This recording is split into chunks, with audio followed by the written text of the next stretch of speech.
नमस्कार, Jansatta news bulletin में मैं रचित सेठ आप सभी का स्वागत करता हूं। गुजरात में बीजेपी ऐतिहासिक जीत के बाद सोमवार को भूपेंद्र पटेल की दूसरी बार ताजपोशी हो गई। भूपेंद्र पटेल ने गांधीनगर में सीएम पद की शपथ ली। भारत माता की, भारत माता की, भारत माता की।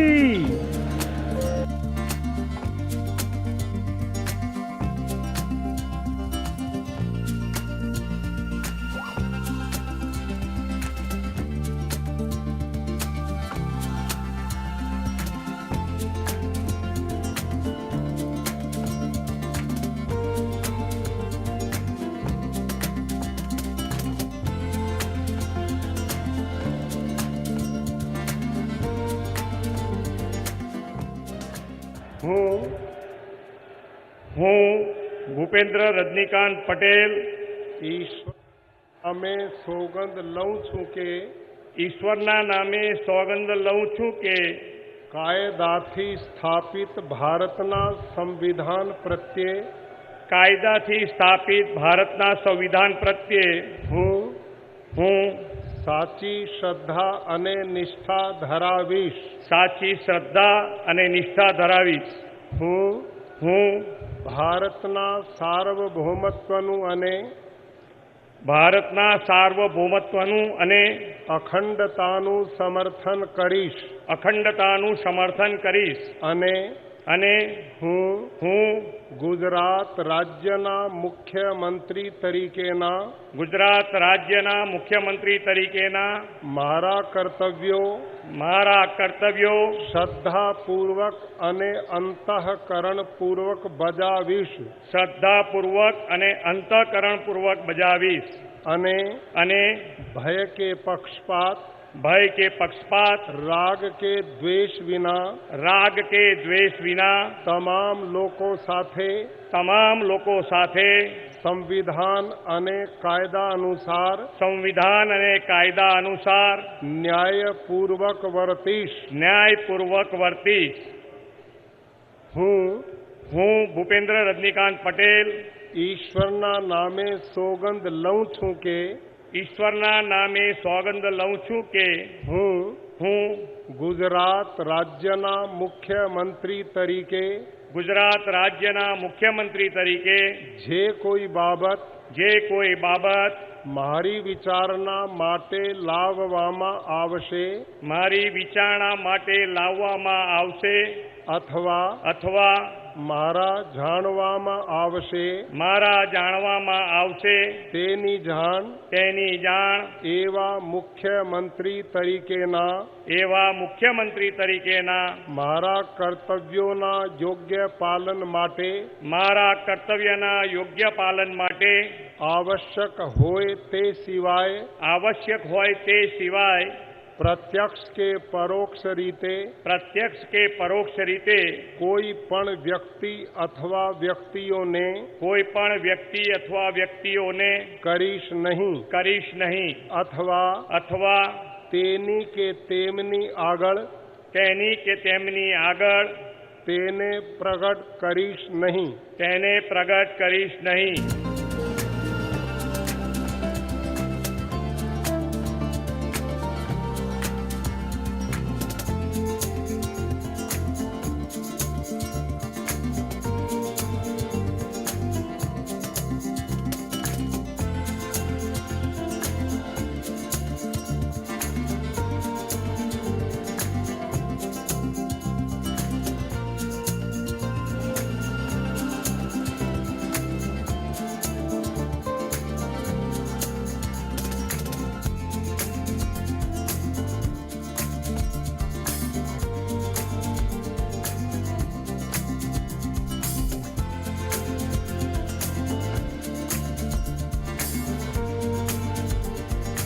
मैनपुरी इलेक्शन जीतने के बाद सपा सांसद डिंपल यादव ने सांसद सदस्य के तौर पर शपथ ली। इसके बाद मीडिया से बात करते हुए अखिलेश ने क्या कहा है, सुनिए। 2024 में बड़ी जीत होने जा रही है समाजवादियों के उत्तर प्रदेश से। इस मैनपुरी के चुनाव में नेताजी के ना रहने पर लोगों ने नेताजी के काम पर, नेताजी को याद करके और नेताजी ने जो विकास किया था मैनपुरी का या जो लोगों के लिए काम किया था उसको लेकर के लोगों ने वोट दिया। और नेताजी की ने जो विरासत में हम लोगों को समाजवादी आंदोलन दिया है, हमारी जिम्मेदारी बनती है समाजवादी आंदोलन को और कैसे और अगले 50 साल तक लेके जाएं।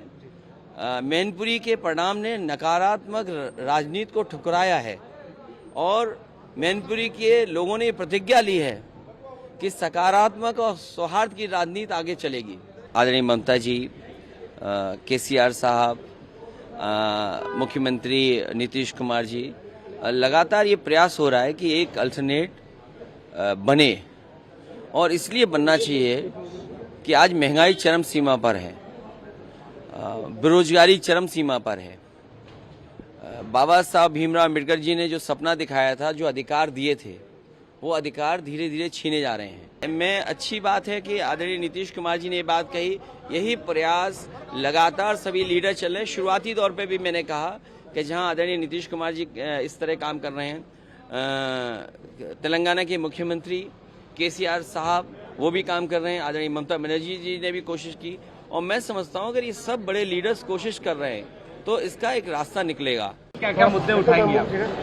नहीं, आने वाले समय में आप देखेंगे कि समाजवादी पार्टी इश्यूज उठाएगी और बहुत दिक्कतें हैं ग्राउंड लेवल में, जहां महंगाई की बहुत बड़ी दिक्कत है, जहां महिला सुरक्षा की बड़ी दिक्कत है उत्तर प्रदेश में, तो और जहां युवाओं के रोजगार की और नौकरियों की दिक्कत है। तो आप देखेंगे आने समय में समाजवादी पार्टी सभी इश्यूज उठाएंगे। इससे पहले मैनपुरी लोकसभा सीट पर जीत दर्ज करने के बाद पहली बार अखिलेश यादव और डिंपल यादव बांके बिहारी मंदिर पहुंचे। सांसद डिंपल यादव ने पूजा अर्चना की और आशीर्वाद लिया।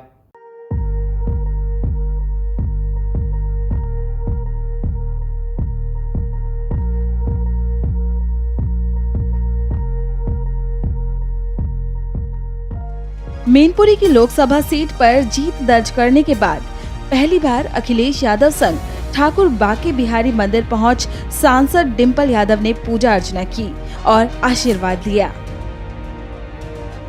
समाजवादी पार्टी की मैनपुरी लोकसभा उपचुनाव में बम्पर जीत हुई।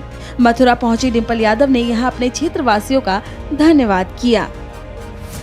दिल से धन्यवाद दूंगी अपने क्षेत्र के सभी लोगों का जिन्होंने मुझ पर विश्वास दिखाया है और जिन्होंने नेताजी के सम्मान में इतनी बड़ी जीत समाजवादी पार्टी को दिलाई है। लगभग 1.5 साल का वक्त मिलेगा और हम कोशिश करेंगे कि हम अपने और जो राज्यसभा मेंबर्स हैं उनकी निधि भी मैनपुरी में लगा सकें और पूरी कोशिश रहेगी कि जो भी काम हैं उनका एक मैप बना के उन पर काम किया जाए।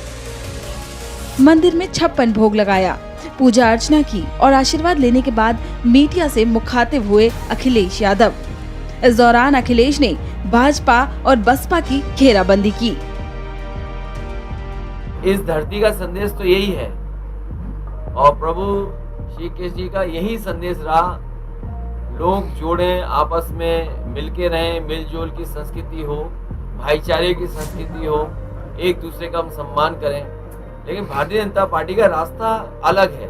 वो नफरत करके राजनीति करना चाहते हैं, वो लोगों को लड़ा के राजनीति करना चाहते हैं, वो कुछ लोगों को अमीर बनाना चाहते हैं और सबको गरीब बनाना चाहते हैं। जिस समय इन्हें वोट चाहिए था, चना दे रहे थे, रिफाइंड तेल दे रहे थे, नमक दे रहे थे, गेहूं दे रहे थे, वोट मिल गया, सब साफ कर दिया इन्होंने। जिन्होंने सपना दिखाया था नौजवानों को हम नौकरी रोजगार देंगे, आज नौजवान भटक रहा है नौकरी रोजगार के लिए और उसका आपने नाराजगी देखी। अभी मैनपुरी में नाराजगी देखी और आपने खतौली में नाराजगी देखी, रामपुर तो बेईमानी की इन्होंने केवल इसलिए कि उन्हें जीतना है, अधिकारियों को लगा के, पुलिस फोर्स लगा करके वोट नहीं पड़ने दिया और जीत दिया चुनाव।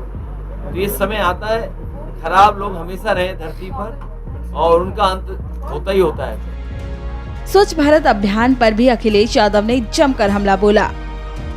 निकाय चुनाव में समाजवादी पार्टी पूरी जिम्मेदारी से चुनाव लड़ेगी और मैं आपसे बड़ी जिम्मेदारी के साथ कह सकता हूँ, जहाँ जहाँ भारतीय जनता पार्टी के मेयर हैं, नगर पालिका के अध्यक्ष हैं, वहीं डेंगू है। जहाँ पर भारतीय जनता पार्टी के नगर पालिका के अध्यक्ष हैं, वहीं गंदगी है। कूड़े का अभी तक कोई निस्तारण नहीं कर पाए, नालियों को अभी तक ठीक नहीं कर पाए। जो सरकार नाली न ठीक कर पाए, कूड़ा का इंतजाम न कर पाए, और तब जब हमसे आपसे स्वच्छ भारत के नाम पर सेस लेकर के कूड़े का इंतजाम के लिए पैसा लिया, यही यमुना नदी साफ होनी चाहिए थी। समाजवादी पार्टी ने एक रास्ता निकाला था कि यहाँ पर एक सबसे सुंदर रिवर फ्रंट तैयार करें, और इन्होंने अभी तक रिवर फ्रंट को आगे नहीं बढ़ाया। तो ये जो गंदगी है, कूड़ा है, ये बड़ी समस्या है जो भारतीय जनता पार्टी इसको सुधार नहीं सकती। अखिलेश यादव खुद कहते हैं कि मैं यहाँ पहले भी आता था, लेकिन कोई पहचान नहीं थी, और अब पहचान है तो गिनती होती है। बचपन से लगातार अनगिनत बार मैं आ चुका हूँ। जब पहले आता था कोई पहचान नहीं थी, अब पहचान है तो गिनती होती है। और इस धरती से न केवल हम लोगों का लगाव है, बल्कि आम लोगों का लगाव रहा है। दुनिया के ये भगवान श्री कृष्ण को मानने वाले, पूजने वाले, उनके रास्ते पे चलने वाले लोग दुनिया में दिखाई देते हैं, और इसका फैलाव किसी धर्म जात ने नहीं रोक पाया। ये फैलते चला गया भक्ति, और दुनिया के हर कोने में पहुंची है। मैं हमेशा जब मुझे समय मिलता है तो मैं वृंदावन आता हूँ, और यहाँ पर दर्शन करने जरूर मंदिर पहुँचता हूँ। अखिलेश यादव पत्नी डिंपल यादव के साथ अचानक रविवार की देर शाम वृंदावन पहुंचे थे, और दोनों ने ही यहाँ श्रद्धा के साथ श्री कृष्ण की पूजा अर्चना की। हिमाचल में कांग्रेस सरकार एक बार फिर से बन गई है। कांग्रेस ने राजपूत को सीएम और ब्राह्मण को डिप्टी सीएम बनाकर हिमाचल के 50% वोटों का साधने का ऐसा दाव चला है, जिसका फायदा पार्टी को मिल सकता है। 58 वर्षीय newly appointed Himachal Pradesh chief minister Sukhvinder Singh Sukhu की कहानी केवल उन लोगों में से एक नहीं है जिन्होंने विनम्र शुरुआत से शुरुआत की और फिर राजनीतिक सीढ़ी के शीर्ष पर पहुंचे। लेकिन उनकी कहानी में आगे बढ़ने से पहले ये ध्यान रखना जरूरी है कि भारतीय राजनीति में एक ड्राइवर के बेटे का किसी राज्य का मुख्यमंत्री बनना विदाउट अ डाउट एक संघर्ष की कहानी है। उनके कई प्रेडेसेसर्स प्रिविलेज्ड बैकग्राउंड से आए। कांग्रेस में 6 बार से मुख्यमंत्री और सुक्खू के कट्टर विरोधी दिग्वंत वीरभद्र सिंह ऊपरी हिमाचल क्षेत्र में एक शाही परिवार से थे। सुक्खू के पिता रसील सिंह हिमाचल रोडवेज में ड्राइवर थे और उन पर 4 बच्चों के पालन पोषण की जिम्मेदारी थी। उनका परिवार अभी भी हमीरपुर जिले के उनके होम टाउन नादौन में एक साधारण जीवन जी रहा है, जहां से वे पहली बार 2003 में विधायक चुने गए और 2007, 2017 और अब 22 में फिर से चुने गए। 1980 के दशक में कांग्रेस की छात्र शाखा NSUI में युवा नेता के रूप में अपनी राजनीतिक यात्रा शुरू करने के बाद सुक्खू एक राजनेता के रूप में संगठित रूप से आगे बढ़े। बाद में वे लगभग 1 दशक तक यूथ कांग्रेस के ही अध्यक्ष रहे। हिमाचल विश्वविद्यालय से लॉ में ग्रेजुएशन करने के बाद उन्होंने 1992 में शिमला नगर निकाय में एक पार्षद के रूप में चुनावी राजनीति में अपनी शुरुआत की। 2003 में हिमाचल प्रदेश विधानसभा में प्रवेश करने से पहले वे 2002 तक इस पद पर ही रहे। सुक्खू ने राज्य विधानसभा में उस समय प्रवेश किया जब वीरभद्र का कांग्रेस पर डोमिनेंस था।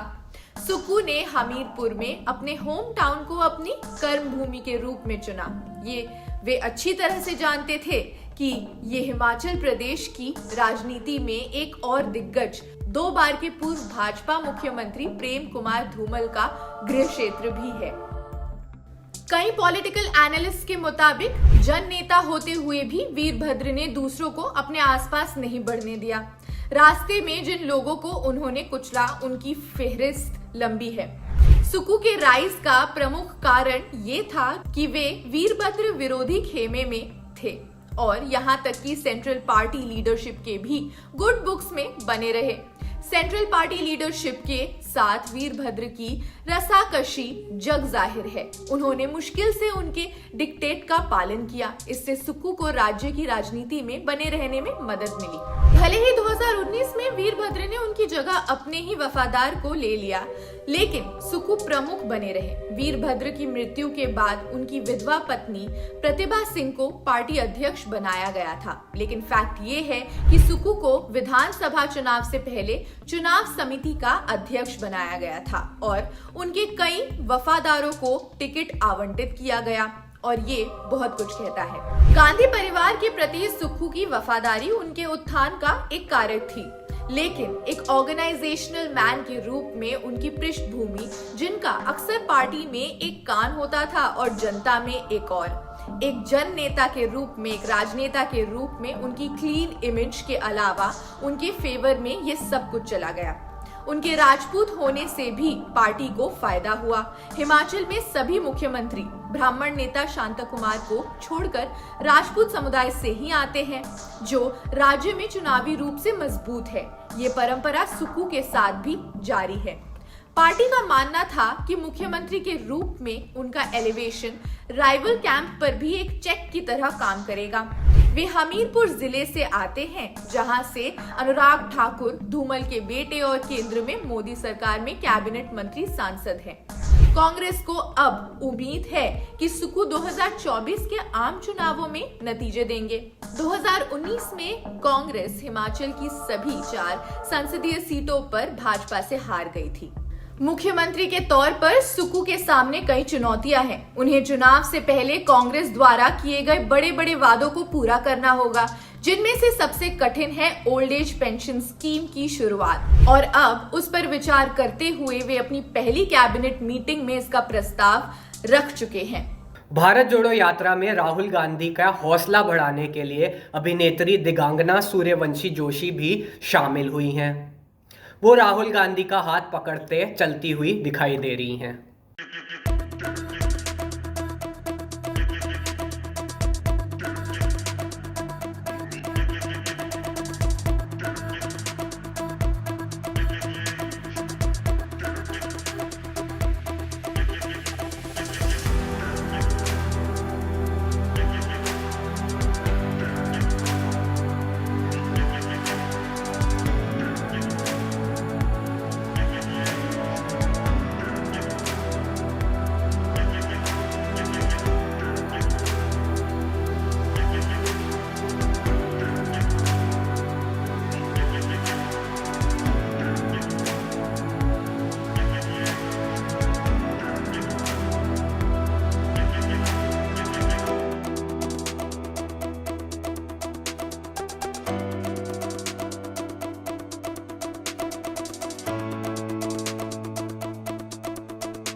कांग्रेस के पूर्व मंत्री राजा पटेरिया का विवादित बयान सामने आया है। इसमें वो कथित तौर पर पीएम मोदी के लिए टिप्पणियां कर रहे हैं और अब इस पर बीजेपी नेता भड़क गए हैं। कांग्रेस के पूर्व मंत्री राजा पटेरिया का विवादित बयान इस समय चर्चा में है। प्रधानमंत्री के लिए आपत्तिजनक शब्दों का इस्तेमाल करके कांग्रेस नेता ने एक बार फिर से विवादों का पिटारा खोल दिया है। इस विवादित बयान पर बीजेपी जमकर कांग्रेस पर हमला बोल रही है। भारत जोड़ो यात्रा का ढोंग करने वालों की असलियत सामने आ रही है। माननीय मोदी जी जनता के दिलों में बसते हैं, संपूर्ण देश की श्रद्धा और आस्था के केंद्र हैं। मैदान में उनसे मुकाबला नहीं कर पाते कांग्रेस के लोग, इसलिए कांग्रेस के एक नेता मोदी जी की हत्या की बात कर रहे हैं। यह विद्वेष की पराकाष्ठा है, यह घृणा की अति है। कांग्रेस के असली भाव प्रकट हो रहे हैं, लेकिन ऐसी चीजों को सहन नहीं किया जाएगा। राजा पटेरिया का बयान कांग्रेस की हिंसक मानसिकता का परिचायक है। इसी प्रकार के बयान और इसी प्रकार की मानसिकता के कारण कांग्रेस का ये हाल पूरे देश में हो रहा है। मैं इस बयान की कठोर शब्दों में निंदा करता हूं और कांग्रेस के शीर्ष नेतृत्व से माफी मांगने की मांग करता हूं। राजा पटेरिया का बयान केवल राजनीतिक बयान नहीं है, बल्कि हत्या की साजिश है। और जिस प्रकार से राजा पटेरिया ने कहा है कि वो कांग्रेस पार्टी के संगठन की जो व्यवस्था है मंडपम, उसके बैठक में ये बात कर रहे थे, इसका मतलब कि कांग्रेस के कार्यकर्ताओं के बीच में उन्होंने हत्या की साजिश की है। हत्या की साजिश का जो कानूनी कार्रवाई है वो तो उन पर होनी ही चाहिए, पर उसके साथ साथ इस बात की जांच भी होनी चाहिए, क्योंकि सोनिया गांधी, मणिशंकर अय्यर, मधुसूदन मिस्त्री, खड़गे, कमलनाथ, दिग्विजय सिंह लगातार मोदी जी के खिलाफ बात कर रहे हैं। राहुल गांधी की यात्रा जो निकल रही है उसमें पाकिस्तान जिंदाबाद के नारे लग रहे हैं। पाकिस्तान परस्त लोगों को राहुल गांधी इस यात्रा में शामिल कर रहे हैं।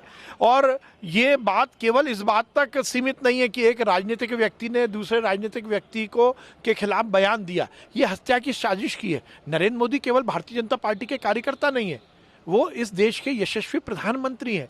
तो एक व्यक्ति जो इस देश में रहता है यदि दूसरी व्यक्ति की हत्या की बात करता है तो निश्चित रूप से ये कानून के खिलाफ है। उनके खिलाफ कार्रवाई होनी चाहिए और ये जांच भी होनी चाहिए, क्या कांग्रेस मोदी जी की हत्या करवाना चाहती है? क्योंकि ये कार्यक्रम जनता के बीच का नहीं है, ये कांग्रेस के कार्यकर्ताओं की बैठक के बीच उन्होंने ये षड्यंत्र रचा है। ये बहुत गंभीर मामला है। विवादित बयान के चलते कांग्रेस के पूर्व मंत्री राजा पटेरिया के खिलाफ मध्य प्रदेश में एफआईआर दर्ज कराई गई है। कुछ समाचार के व्हाट्सएप ग्रुप्स में ये जानकारी मिली और कुछ पत्रकार साथियों से ये जानकारी मिली। साथ ही साथ पवई के पीडब्ल्यूडी के इंजीनियर हैं, उन्होंने भी ये जानकारी प्रदान करी। उस संबंध में एक आवेदन पत्र आज पवई थाने में प्राप्त हुआ है और राजा पटेरिया जी नाम के व्यक्ति के खिलाफ ये आवेदन में जानकारी प्रदान की गई और वो वीडियो को देखा गया। उस संबंध में थाना पवई में एक एफआईआर आपराधिक प्रकरण की दर्ज की गई है और उस संबंध में थाना प्रभारी और संबंधित अनुविभाग के एसडीओपी के द्वारा आगे की विवेचना की कार्रवाई की जाएगी। एफआईआर की जा चुकी है। निश्चित रूप से उस वीडियो में कुछ ऐसे तत्व थे जिससे कि धमकी देना या अमुक शांति भंग करने के दृष्टिकोण से कुछ ऐसे कथन उसमें दिए गए हैं जो कि निश्चित रूप से डेरोगेटरी रिमार्क की श्रेणी में आते हैं और धमकी की श्रेणी में आते हैं। तो एफआईआर में सभी सेक्शंस का समावेश किया गया है। इन्वेस्टिगेशन जारी है। आगे आने वाले समय में यदि कोई और आईपीसी या अन्य प्रकार के अन्य कानूनों के सेक्शंस अगर अट्रैक्ट होते हैं तो निश्चित रूप से उनका भी विवेचना के दौरान समावेश किया जाएगा और वैधानिक कार्रवाई शीघ्र पूरी की जाएगी।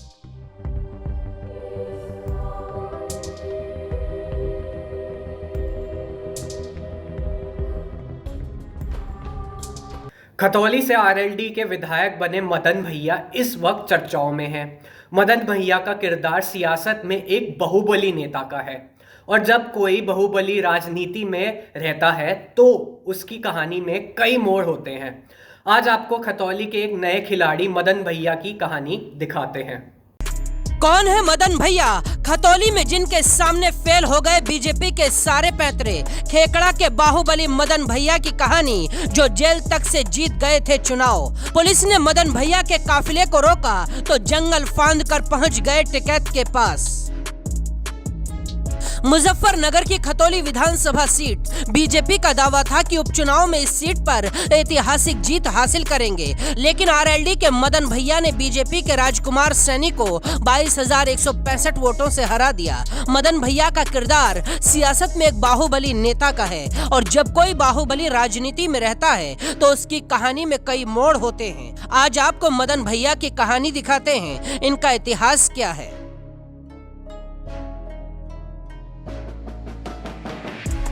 बागपत के जावली गांव में जन्मे मदन सिंह कसाना छात्र जीवन से ही एक दबंग शख्सियत बन गए थे। उनके पिता का नाम भोले राम कसाना है, जो पेशे से वकील और पटवारी थे। मदन भैया का राजनीतिक जीवन काफी उतार चढ़ावों वाला रहा।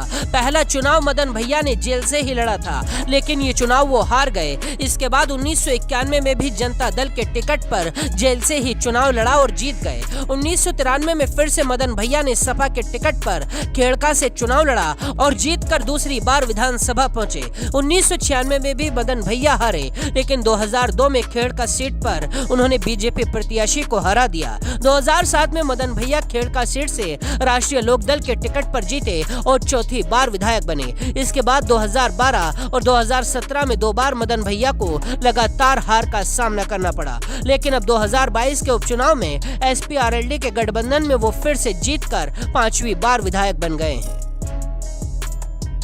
कहा जाता है कि जब मदन भैया खेड़का विधानसभा सीट से 4 बार विधायक रहे तो वहां उनका सिक्का चलता था। अपने दबंग स्वभाव और सियासी प्रभाव की वजह से वो विवादों में भी रहे। इस दौरान मदन भैया पर कई आपराधिक मुकदमे दर्ज हुए। उन पर बागपत के पूर्व विधायक चंदर सिंह पर हमले करने का आरोप लगा। अब खतौली से चुनाव जीतने के बाद एक बार फिर मदन भैया का वही दबंग अवतार दिखाई दिया है। अभी 2 दिन पहले ही विधायक मदन भैया को पुलिस ने काफिले के साथ खतौली बॉर्डर से आगे नहीं बढ़ने दिया था। पुलिस आचार संहिता का हवाला दे रही थी तो विधायक मदन भैया जंगल के रास्ते से सिसोली पहुंच गए और नरेश टिकैत को अपने हाथ से लड्डू खिलाया था। मदन भैया और डीपी यादव की अदावत भी दशकों पुरानी है। यूपी के चर्चित महेंद्र सिंह भाटी हत्याकांड में डीपी यादव का नाम आया था। डीपी यादव उस वक्त समाजवादी पार्टी से जुड़े थे। उनका नाम भाटी हत्याकांड में आने के बाद पूरे राज्य के गुर्जर सीएम मुलायम सिंह यादव से नाराज हो गए थे। तब नेताजी ने गुर्जरों को साधने की कोशिश की थी, लेकिन उन्हें कोई खास कामयाबी नहीं मिली। तब मुलायम सिंह यादव ने खेड़का के विधायक मदन भैया को आगे बढ़ाया था और डीपी यादव से किनारा कर लिया था। इसके बाद मदन भैया और डीपी यादव के बीच टकराव होने लगा, जो सियासी गलियारों में हमेशा चर्चा का विषय बन गया। अब मदन भैया 5वीं बार विधायक बने हैं और अब फिर से उसी अपने पुराने अवतार में दिखाई दे रहे हैं। तो आज की न्यूज बुलेटिन में बस इतना ही। देश और दुनिया भर की खबरों के लिए बने रहिए जनसत्ता के साथ।